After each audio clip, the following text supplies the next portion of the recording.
Hello, everyone. Climate change is the defining crisis of our time, and it is happening even more quickly than we feared. No corner of the globe is immune. Rising temperatures are fueling environmental degradation, natural disasters, weather extremes. It is clear that business as usual is just not good enough. We have the pleasure to speak with the executive director of Greenpeace International, the best-known pressure group in the world, perhaps at the most challenging point in its history. Climate crisis being arguably the most critical issue right now. Ms. Jennifer Morgan, thank you so much for taking the time to be with us today. Great to be with you. Now, I have to start by asking for a response to today's warning by UN Secretary General, who said wealthy countries risk an unforgivable lost opportunity by not emerging from the COVID pandemic with green economies, pointing to the fact that they have pushed billions of dollars more into fossil fuels than clean energy, despite the promises. And that's all ahead of the meeting with G7 leaders in the UK. Do you have similar concerns? Oh, absolutely. I mean, I think it was so clear that we're in a climate emergency, and it was also clear that there was going to be hundreds of millions of dollars, euros, et cetera, yen pumped into the economy. And what we're seeing, based on a study that came out today, actually, is that that is going into fossil fuels still, coal, oil, gas, without any kind of conditions, criteria for airlines or for auto companies to transition to the zero carbon economy we need. And the G7 leaders, they are at one of those moments of history that they have to stand up and they have to change this course that they're on, because they're on a disaster course right now, and it's not fair, and it's not adequate by any stretch what they're doing. So what would be a solution to this, Ms. Morgan? Well, I think what would be a solution, number one, would be that these 7 nations, if we're talking about the G7 right now, would come forward and announce that they are going to decrease their emissions along with the science, in the next 10 years, 9 years, along the lines of 65, 70% what's needed, and would give developing countries a bit more time to get there.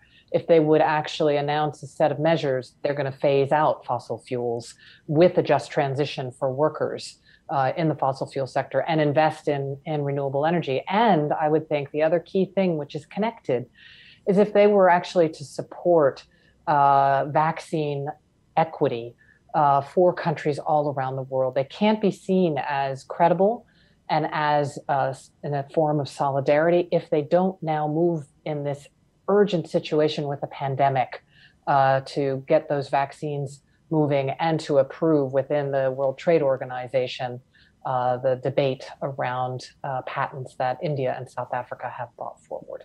Mm-hmm. Are you worried that now with the economy starting to reopen, that planet heating emissions will jump substantially?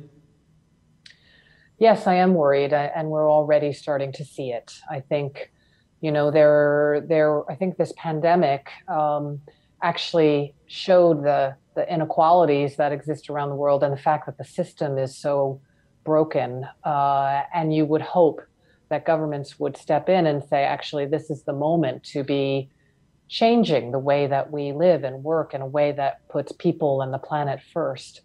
But I'm not seeing that right now. I'm hearing about it in little bits. I think people, if you look at polls that are out there for a range of countries around the world, people are looking for actually systems change and recognizing that we need a fairer economy.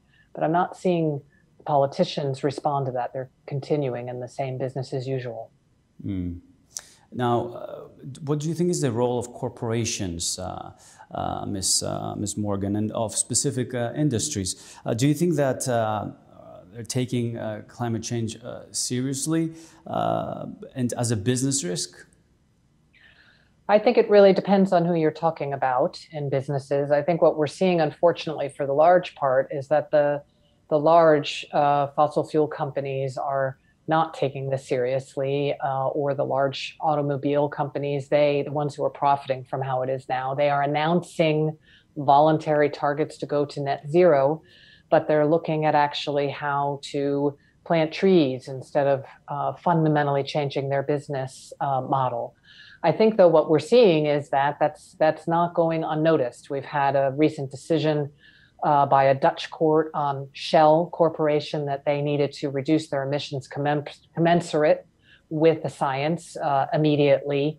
And I think you're just going to see more and more of that corporate accountability coming forward, because right now they're holding on to the status quo as much as they can. And that kind of greenwash, I think, is obviously it's unacceptable. And I think it's also being much more noticed and by courts, by people, by governments than before. See, in terms of Greece, we saw a tremendous increase in natural disasters. Last year, Ms. Morgan, for the first time we had the tropical cyclone in the Mediterranean and lots of wildfires even this year.